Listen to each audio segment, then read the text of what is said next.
is this the best lens in my camera bag?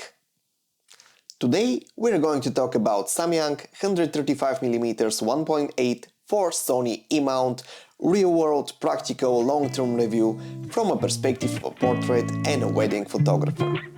Let's get started.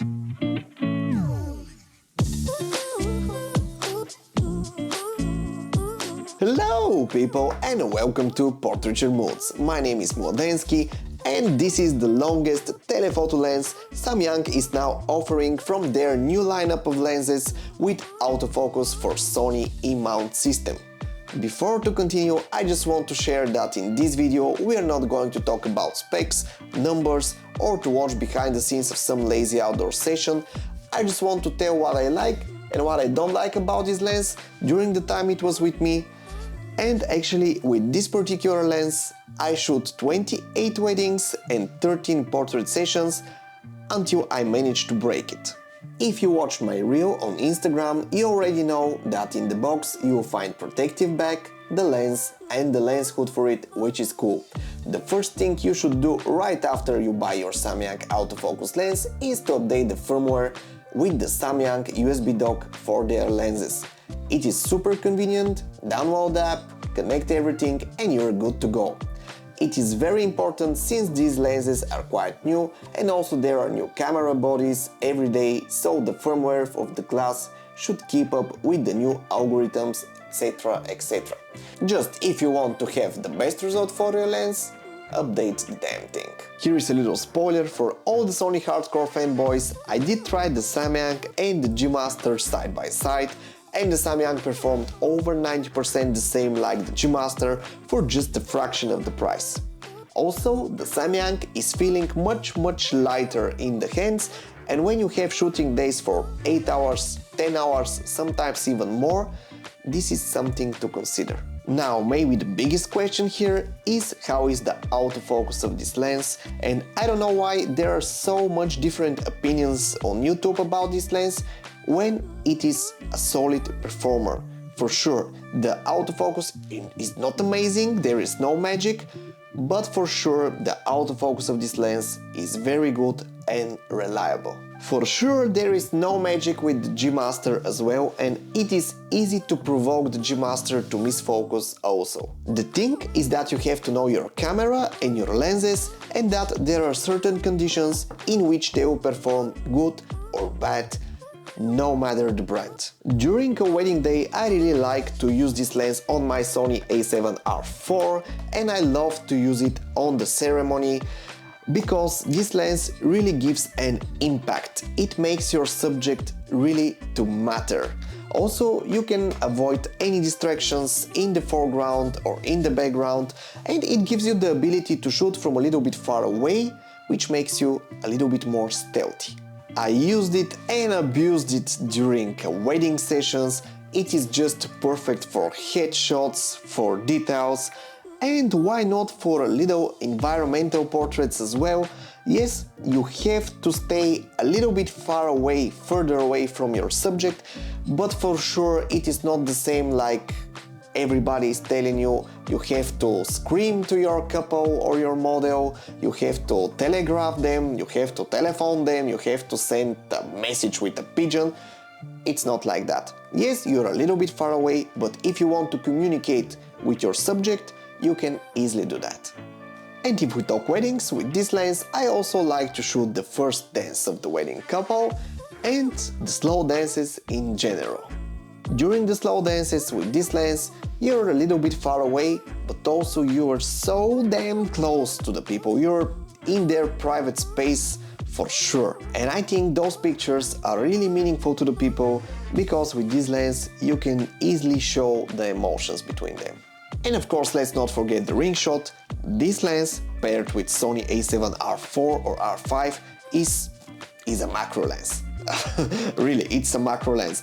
Even if your body is not such a high megapixel body, 135mm, 69 centimeters minimal focusing distance, you can easily get away with detailed enough macro shot of a ring or any jewelry or whatever. It is just perfect for that. Overall, as a wedding photographer, I can easily describe this lens as the gem in my backpack. I also like to call it the moneymaker because this lens will produce pictures that will sell you as a wedding photographer. The look of the 135 is amazing, the autofocus is absolutely good enough for a wedding day. There are some hesitations here and there, but for the tempo of a wedding day, it is absolutely perfect. The only thing is that you really have to be a little bit more experienced in the field to know when exactly you would like to use this lens, when exactly you would like to use the 135mm, because if you're not so experienced and if there are some things that are going to surprise you, you will have a little problems. For a portrait sessions outdoor, the lens is just amazing. I don't have much to say about it. The autofocus is perfect for a portrait photo shoots. The resolution is superb. Even with my Sony a7R IV, I can zoom in all the way and the details are there. The only things that you can spot is fringing from time to time, it depends on the situation, but in general, for outdoor photo sessions, the lens is just amazing. Now, before everybody to tell me that this review is paid, which sadly is not, and I'm only praising the lens, there are two things that are really worrying me. And first of all, it is the build quality of the lens. Let me tell you a story. During a wedding day, the lens was standing like this in my messenger bag by 10 baht, waiting to be pulled out eventually. Unfortunately, the bag fell down on its top cover and perhaps the lens took all the weight of everything what was inside, I don't really know. But anyway, I just fixed the bag and continued to shoot because everything seemed to be okay until the first wedding dance. I grabbed the lens from the back and realized it doesn't really want to mount on the camera, and when I looked closer, I realized that one of these fans of the bayonet is heavily curved from the falling and also one of the bolts was a little loose. It had to be sent for repairment, which took a little more than 2 months because I live in Bulgaria. And it was only matter of luck that it was just one of my last wedding days, because if it would happen in the middle of the wedding season, I can easily say that for that season I couldn't use my 135mm at all. I don't think the falling was so hard, it was not even from that high to bend the metal piece. Maybe it's a little bit more fragile. After all, this low cost has to come from somewhere, but I can easily see that this could be a problem for people like me who are working on the field in a busy day where accidents can happen easily. The second problem is actually a problem with all my Samyang lenses. Well, they're just two, but with all of them. And this is problem with autofocus in the studio on a closed aperture. The continuous autofocus is just not there. It is almost not working at all. I will not say more about this problem because I want to address it properly. I'll make a whole different episode only about this problem with the Samyang lenses because it's a bummer. And if you're a studio portrait photographer or a studio photographer of any kind, this can be a problem for you. In the beginning of the video, I asked the question, is this the best lens in my camera bag? And of course, the answer is no. Why? Because in my camera bag, I have the Samyang 50mm 1.4 AF FE version 2.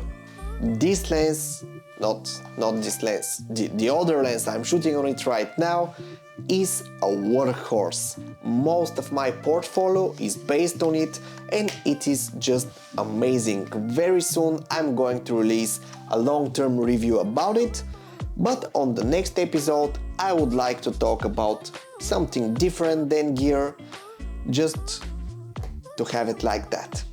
It's everything I gotta say about the lens for now. I really want to keep it short and tight.